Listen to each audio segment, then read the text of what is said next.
Alright, I know what you're going to say. Where'd all the hair go? Well, there's a story to that. Always is, isn't there? What happened was I got cut off by this council truck. And I gave him the bird, and he got a little bit upset. Got a little bit of road rage in him. So I pulled over the bus just to, try and calm him down and settle his nerves. And before I knew it, he went at me with a bloody hedge trimmer. So now I've got this sort of George Clooney look happening. Well, maybe not. But at least it's one way to lose some weight. Well, off your head anyway. So it was the first day back after the summer break. Kids heading off to school. Very emotional. Mums with tears as they're dropping their little angels onto the bus. And then skipping down the road. I got the house to myself, I got the house to myself, I got the house to myself again. Well, maybe their voices weren't so high. Maybe that'll come later when they get home and Mama's little helper comes out to play. Now, the first trip back to school after the summer break, it's always the noisiest. This is where all the kids catch up and tell all their tales and adventures of what they did on the holidays. Now, this is where you hear some of the best lies in history. Right? These kids have given creative license a new meaning. There was one boy, he was telling a group of kids that he went surfing and a shark bit off his tail fin on his surfboard.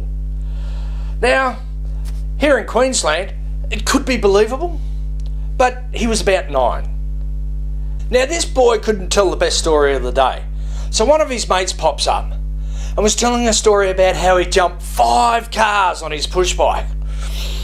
Yeah, he was about 7. But the best lie was when one young lad was telling everyone how he saw his mum naked in her bedroom with the repairman. Actually, that one might not be a lie. I suppose he had to look at the plumbing, didn't he? Who knows?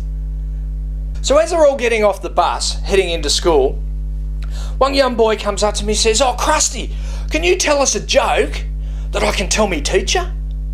Now I'm thinking these are primary school kids, so I really had to go into the backlogs of my brain to find something that I could tell this boy that he could tell his teacher.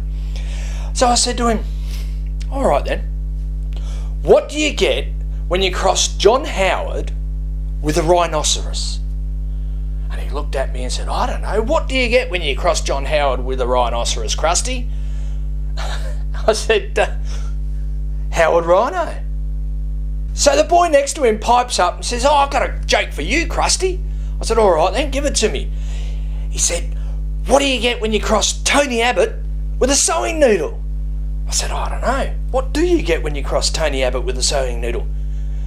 And he looks up at me and goes, "Oh, just another prick that's going to stitch us all up." Anyway, moving on. After last week's video, I got a few requests asking me to show a few more of those church signs. So I thought I'd give you just a couple today. And here's the first one. God is. Now, did this guy fall off his ladder before he finished the sign? I've driven past this sign a few times this week, and I've actually been waiting for some graffiti artist to maybe finish it off for him. God is not real. A woman? Gay?